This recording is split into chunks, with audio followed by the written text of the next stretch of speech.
So today I'm going to talk a little bit about values and how values in the leadership arena can actually beget credibility.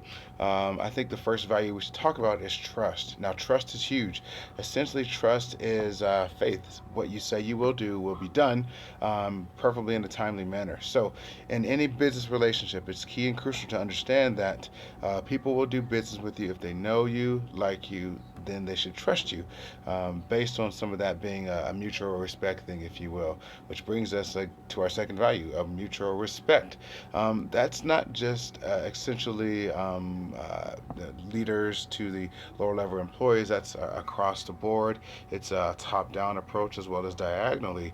And obviously, any dealings with your customers, your clients, it's important.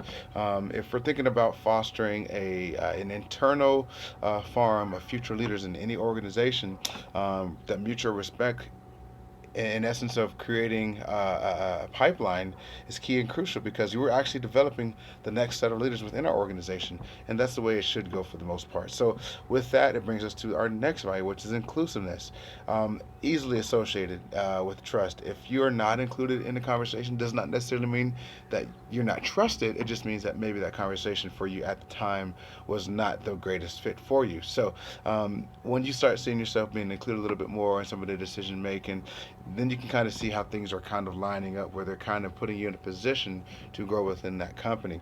I believe the last value is important. Customer driven excellence should always be the main focus of any organization. Now, this is where it gets tricky. You have your own set of values based on your personal experiences in life and your influences. I talked about that in another video.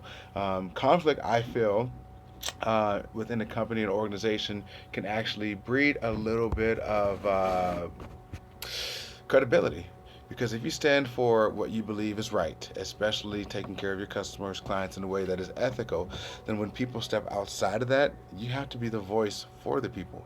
And you'll start to see if you're the one who stands up, not necessarily looking for a conflict, but when there's one, you don't back away from it because you want to see clarity.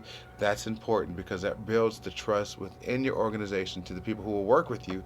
Essentially, when you are promoted to that next position in leadership, they can see what you did. So again, values I think will beget credibility. Sometimes values conflict can create credibility by allowing you to essentially move forward in a situation where most people would have shied away, and therefore you stood up for something which you thought was right, which is probably an ethical or a moral value.